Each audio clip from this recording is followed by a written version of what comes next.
Bonjour à tous, bienvenue sur un épisode de Claude Tricot où on va parler de construction de chandail. Vous le savez, c'est un des sujets sur lesquels je pourrais parler sans arrêt tout le temps. J'adore parler de chandail tricoté. Alors aujourd'hui, je veux parler de construction de chandail parce qu'on m'a demandé plusieurs questions à travers les années, mais à travers les vidéos, à travers mes vlogs, etc.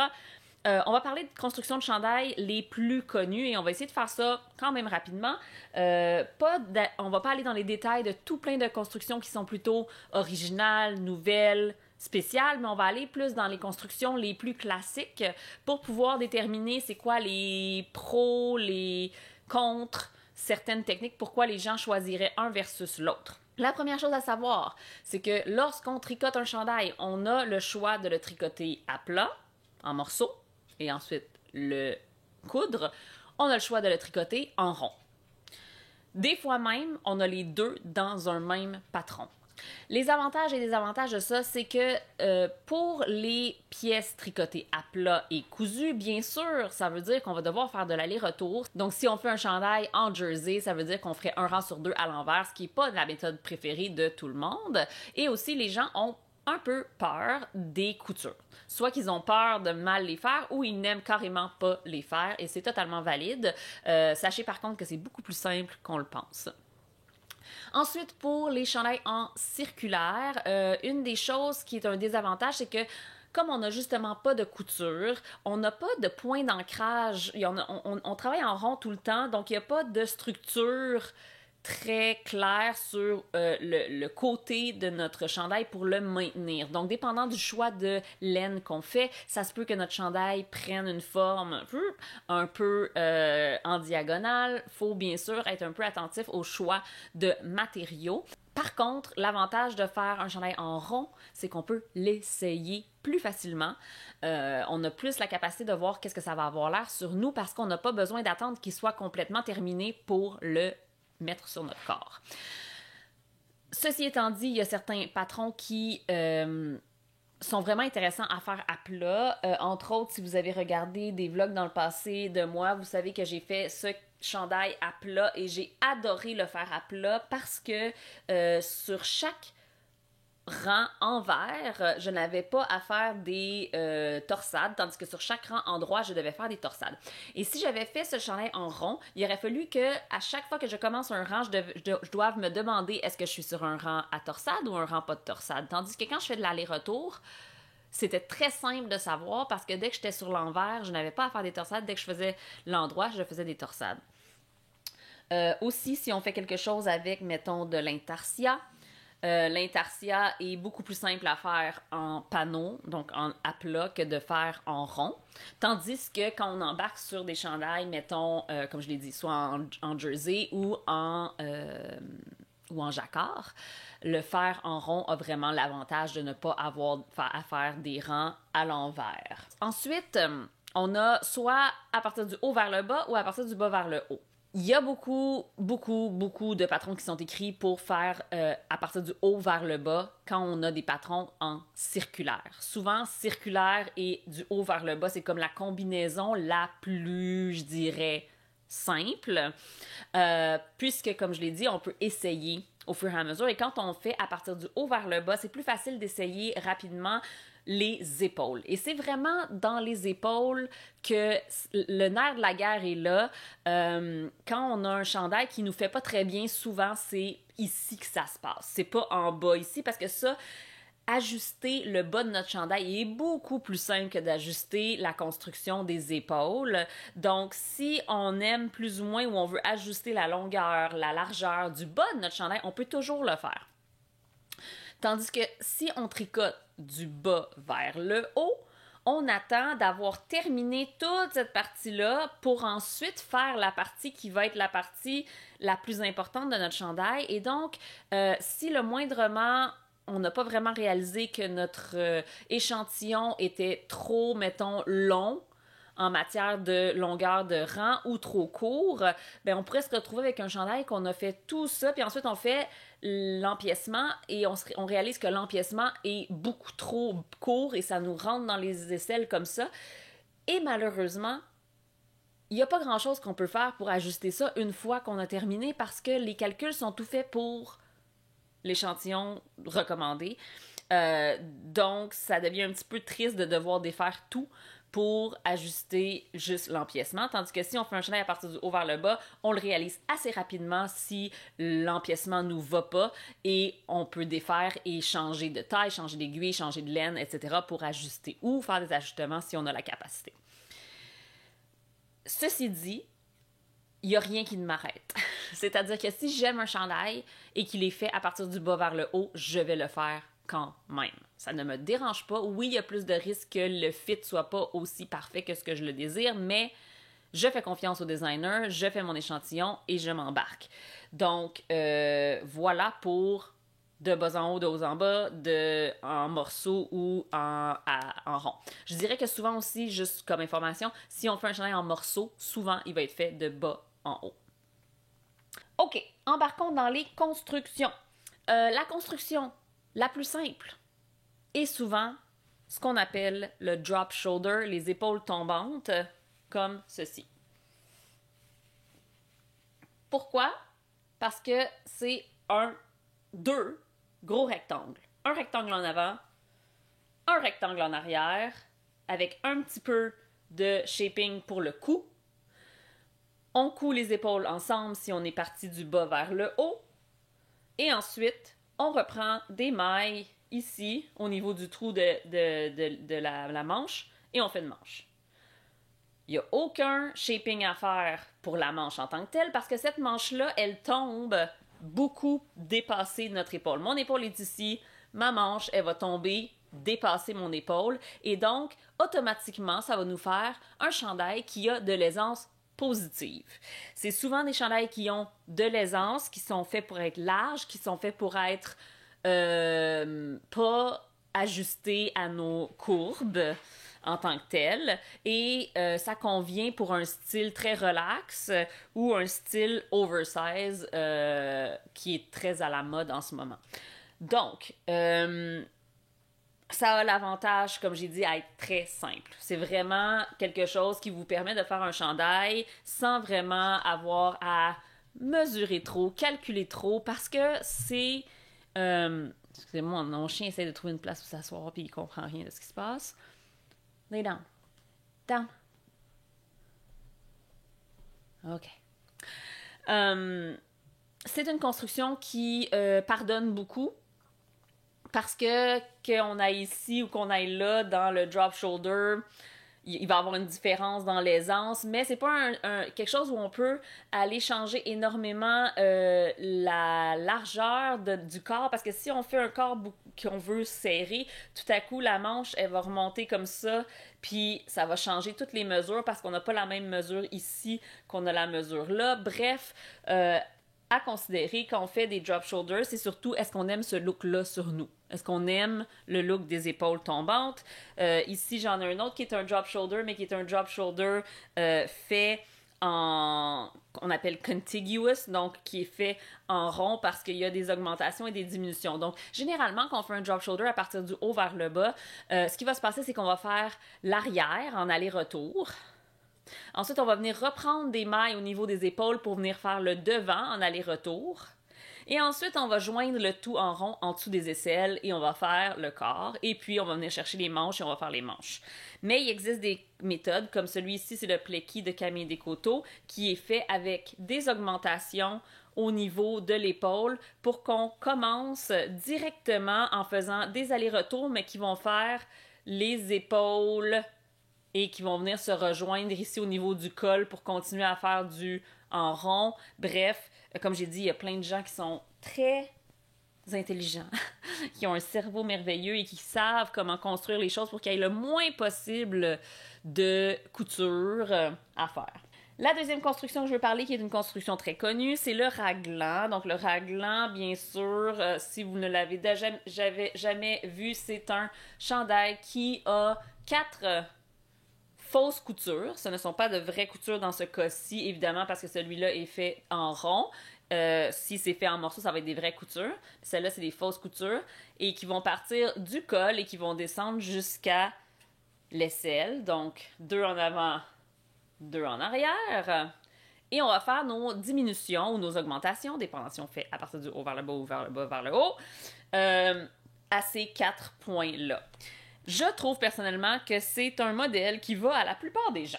Dépendant lequel vous choisissez, évidemment, les calculs ne sont pas tous les mêmes pour tous les raglans. Il y a des raglans qui sont faits avec des ratios d'augmentation différents pour les manches et pour le corps, ce qui donne des profondeurs d'empiècement différents. Donc, allez chercher un modèle que vous trouvez joli. Donc, la profondeur d'empiècement vous intéresse, vous aimez ça et vous aimez aussi la largeur du corps et des manches. Et pour moi, je trouve que c'est le parfait sweatshirt, c'est le parfait chandail tout allé, ça se porte vraiment bien et je trouve ça quand même, somme toute, très simple comme construction.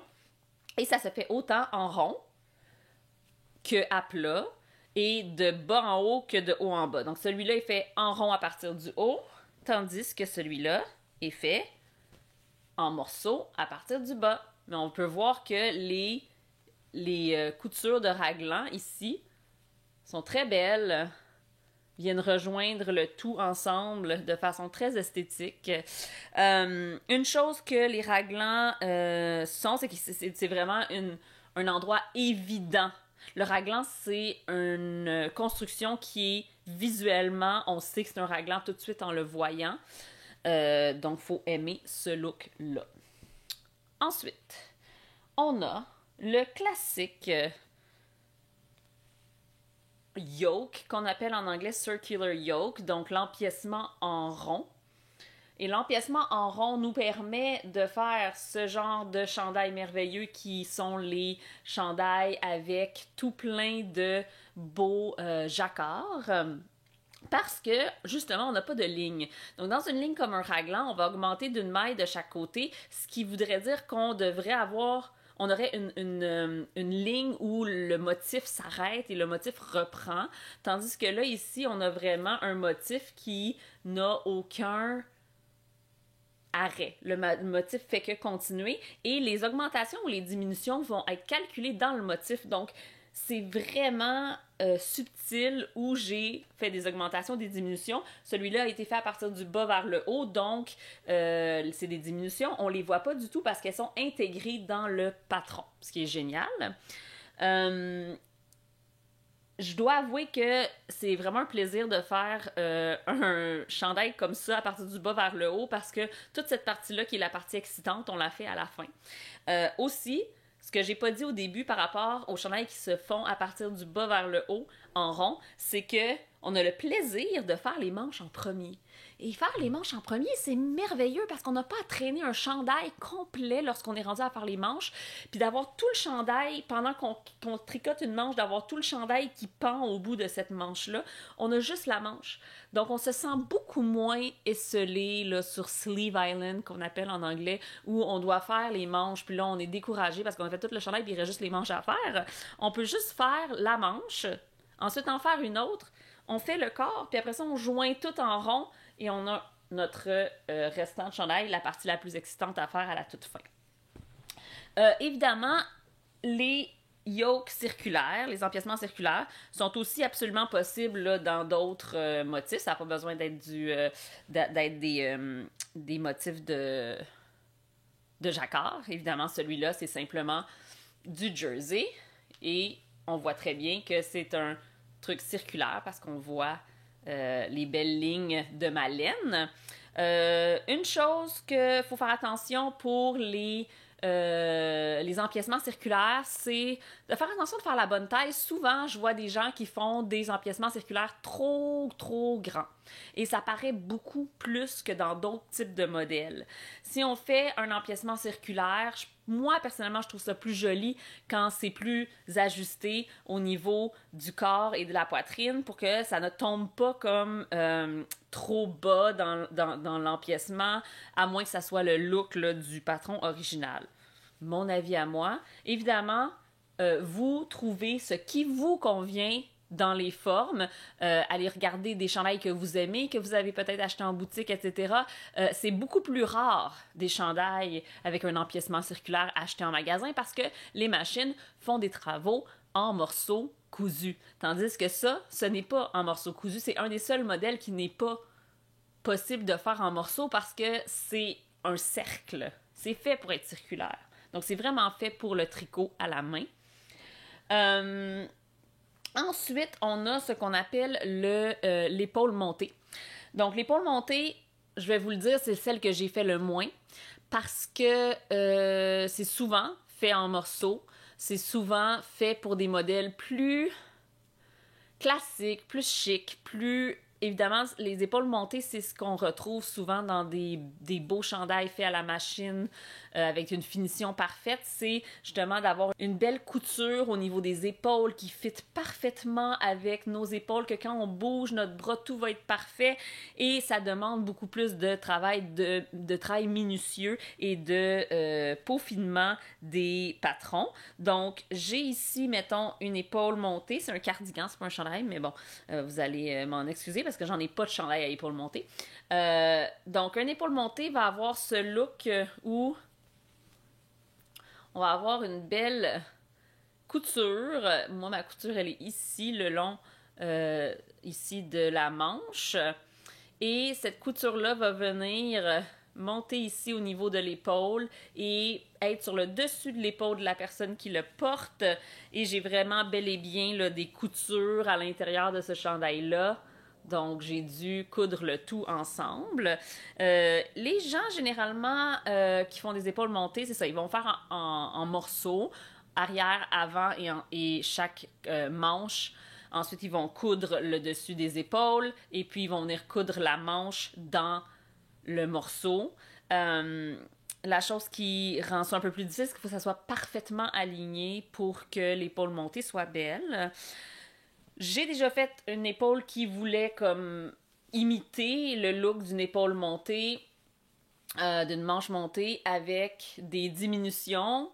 Donc j'ai fait le chandail à partir du bas vers le haut. Ensuite, j'ai fait une manche en rond et rendu ici, en fait, c'est fait avec des rangs raccourcis. Pour certains modèles. Pour d'autres modèles, c'est juste des augmentations et des diminutions à gauche et à droite de la manche pour venir créer l'illusion d'une manche montée. Et la dernière chose, c'est ce genre d'épaules ici qui sont les épaules marteau qui viennent créer un peu l'illusion d'une manche montée. Hein. Ici, on a cette ligne de maille ici qui fait ça et qui fait ça. Ici, ça vient vraiment bien mouler le haut de l'épaule et créer un semblant de manche montée. Ici, avec notre ligne qui descend et puis notre ligne de raglan à la toute fin. C'est pas mal les modèles dont je voulais parler aujourd'hui. Comme je l'ai dit, ce ne sont pas tous les modèles. Hein. Il y en existe tout plein. J'ai fait récemment un cardigan qui partait d'une manche jusqu'au centre et de l'autre manche jusqu'au centre. Donc, il existe plein d'autres façons de faire des chandails qu'on peut explorer. Il y en a qui utilisent des carrés, toutes sortes de choses. Mais ceux-ci sont comme les classiques. Généralement, quand je cherche un chandail pour moi, je vais y aller selon ce que moi je vois, ce que je trouve joli. Sans vraiment me soucier de est-ce que c'est fait à partir du haut, est-ce que c'est fait à partir du bas, est-ce que c'est en pièces ou est-ce que c'est en un morceau. Ça ne m'affecte pas vraiment dans mon choix. Par contre, si c'est quelque chose qui vous inquiète, je vous recommande de commencer par quelque chose qui commence par le haut et qui est en rond. Juste pour la capacité de essayer votre chandail au fur et à mesure plus rapidement et de gagner en confiance pour ensuite vous lancer dans peut-être d'autres types de chandails. Je sais que plusieurs, surtout en France, apprennent à tricoter en rond beaucoup plus tard.